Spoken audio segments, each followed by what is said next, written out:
Hello friends, welcome to Sai healthy kitchen vlogs. ఎలా ఉన్నారు? అందరూ బాగున్నారా? ఈరోజు రెసిపీ వచ్చేసరికి veg biryani in electric cooker. Simple and టేస్టీగా ఉంటుంది. మీరు కూడా తప్పకుండా ఈ రెసిపీని ట్రై చేయండి. మీరు కనుక నా ఛానల్ ఫస్ట్ టైం చూస్తున్నట్లయితే సబ్స్క్రైబ్ చేసుకోండి. దానికి ముందుగా మనం బాస్మతి రైస్ని ఒక 15 minutes సోక్ చేసుకుంటే ప్రాసెస్ని మనం స్టార్ట్ చేసుకోవచ్చు. బాస్మతి రైస్ లేకపోతే నార్మల్ రైస్తో అయినా చేసుకోవచ్చు. దానికి కావాల్సిన వెజిటబుల్స్ అన్నీ ముందుగా ఇలా రెడీ చేసేసుకుని పెట్టేసుకోవచ్చు. ఇది లంచ్ బాక్స్ రెసిపీకి కూడా చేసుకోవచ్చు అండి. సింపుల్గా 1 pot డిష్లో అయిపోతుంది. ఇట్లా వెజిటబుల్స్ అన్నీ మనం ముందుగా రెడీ చేసేసుకుంటే ప్రాసెస్ స్టార్ట్ చేసుకోవచ్చు. కొద్దిగా ఆయిల్ వేసుకొని ఇది డైరెక్ట్గా అందులోనే మనం మొత్తం చేసేసుకోవచ్చు అండి. ఎలక్ట్రిక్ కుక్కర్లో అందరికీ తెలిసే ఉంటుంది. ఇది స్టీల్ది అనమాట. ఇది కొత్తగా వచ్చింది. ఇంతకుముందు మనకి తెల్ల గిన్నెలు ఉంటాయి కదా, అట్లా ఉండేదన్నమాట. కొత్తగా అందరూ వాటిని అవాయిడ్ చేసేసి స్టీల్లోకి వస్తున్నారు కదా, ఇట్లా అనమాట. ఇప్పుడు మనం మసాలా దినుసులు అనేవి వేసేసుకుందాం. జీలకర్ర, స్టార్, లవంగాలు, దాల్చిన చెక్క లేదు యాక్చువల్గా, ఇంట్లో మిస్ అయింది. సో అది మీరు యాడ్ చేసుకోండి. గ్రీన్ చిల్లీస్, జింజర్ గార్లిక్ ఇందాక చూపించాను కదా, దాన్ని ఇలా దంచుకుని వేసుకుంటే మంచి టేస్ట్ వస్తుంది అనమాట. రెండింటిని అలా దంచేసుకుని వేసేసుకోండి. తర్వాత ఆనియన్స్ని ఇలా పొడుగ్గా కట్ చేసుకున్న ఆనియన్స్ కూడా అందులో వేసేసి వేయించుకోవడమే. ఇవి కొద్దిగా వేగిన తర్వాత మనం ఇందాక కట్ చేసి పెట్టుకున్నాం కదా, బంగాళదుంప, క్యారెట్, బీన్స్, అట్లా ఇందాక కట్ చేసుకున్న వెజిటబుల్స్ అన్నీ ఒక్కొక్కటిగా అందులో వేసేసుకోవటమే ఆనియన్స్ వేగిన తర్వాత.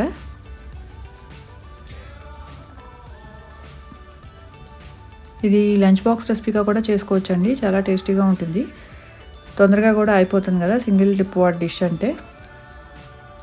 చూసారు కదా, ఇట్లా ఆనియన్, క్యారెట్, బీన్స్, ఈ 3 వెజిటబుల్స్ని ఇట్లా వేసి వేయించుకోవచ్చు. ముందుగా రాత్రిపూటే మనం వెజిటబుల్స్ అన్నీ కట్ చేసేసుకుని పెట్టేసుకున్నాం అనుకోండి ఫ్రిడ్జ్లో, ఎర్లీ మార్నింగ్ చేసుకునేటప్పుడు తొందరగా అయిపోతుంది అనమాట. లేకపోతే ఇవన్నీ కొంచెం కట్ చేసుకోవడానికి టైం పడుతుంది కాబట్టి ముందు రోజే మనం కట్ చేసుకుంటే చాలా క్విక్గా అయిపోతుంది.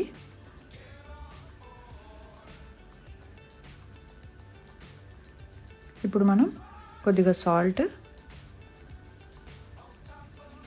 తర్వాత చిల్లీ పౌడర్, కారం,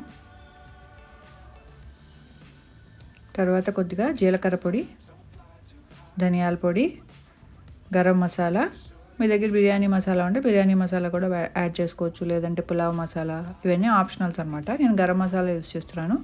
ఇప్పుడు నేను ఇందులోకి స్మోక్ టోఫు యాడ్ చేశాను. మామూలు టోఫు కాకుండా ఇది స్మోక్ టోఫు అనమాట. ఆల్రెడీ ఇది లైట్గా కుక్ అయి ఉంటుంది. సో ఇందులో వేసుకుంటే మీకు ఒక స్మోకీ ఫ్లేవర్ వస్తుంది. ఇది ఆప్షనల్. మీరు పన్నీర్ అయినా యూజ్ చేసుకోవచ్చు, లేదంటే మీల్ మేకర్ అయినా యూజ్ చేసుకోవచ్చు. అందరికీ తెలిసే ఉంటుంది కదా ఇవన్నీ. అట్లా డిఫరెంట్గా చేసుకోవాలనుకున్నప్పుడు ఇట్లా ఒక్కొక్కసారి నేను ఒక్కొక్కటి వాడుతూ ఉంటాను అనమాట. ఇది ఒక స్మోకీ ఫ్లేవర్ వస్తుందండి. స్మోక్ టోఫు యాడ్ చేస్తే అది బార్బిక్యూ స్టైల్ ఉంటుంది కదా, అట్లా వస్తుంది అనమాట. సో ఆ ఫ్లేవర్ ఇష్టపడే వాళ్ళు ఇలా యూస్ చేసుకోండి. లేదంటే పన్నీర్ని వేయించుకుని అయినా వేసుకోవచ్చు, లేదంటే ఉడికేదైనా వేసుకోవచ్చు అనమాట. లాస్ట్లో వేసుకుంటే పన్నీర్ లాంటివి మెత్తగా అయిపోకుండా ఉంటాయి అనమాట. లేకపోతే కుక్ అయ్యే ప్రాసెస్లో అది బాగా మెల్ట్ అయిపోయి పీసెస్ అన్నీ మనకి కరెక్ట్గా టెక్స్చర్ తెలియదు.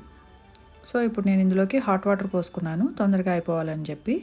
మీరు కూడా అట్లా మీ దగ్గర కెటిల్ లాంటిది ఉంటే కనుక హాట్ వాటర్ పోసి చేసుకుంటే మార్నింగ్ చేసుకునే లంచ్ బాక్స్ రెసిపీస్కి క్విక్గా అయిపోతుంది.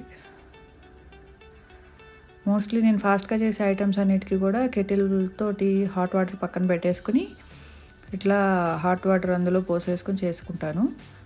సో నాకు ఎర్లీ మార్నింగ్ ఇలాంటి చేసుకునేటప్పుడు తొందరగా అయిపోతూ ఉంటుంది ప్రాసెస్. లేదంటే పక్కన మన స్టవ్ మీద గిన్నె మీద వాటర్ పెట్టేసుకుని అయినా అలా అయినా చేసుకోవచ్చు. లేదంటే మీకు టైం ఉంటే నార్మల్ వాటర్ అయినా పోసుకోవచ్చు. ఏదైనా మన టైంని బట్టి మనం మేనేజ్ చేసుకోవటమే. ఇప్పుడు మనం ఇందాక సోక్ చేసుకున్న బాస్మతి రైస్ని ఇందులోకి వేసేసుకుందాం.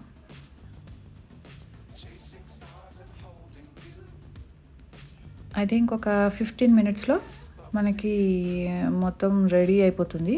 ఇది కుక్ అవ్వడానికి ఒక 5 to 10 minutes పడుతుంది రైస్. అది మొత్తం ప్రాసెస్ ఒక 15 to 20 minutesలో అయిపోతుంది అనమాట. కట్ చేసేసుకుని పెట్టేసుకుంటే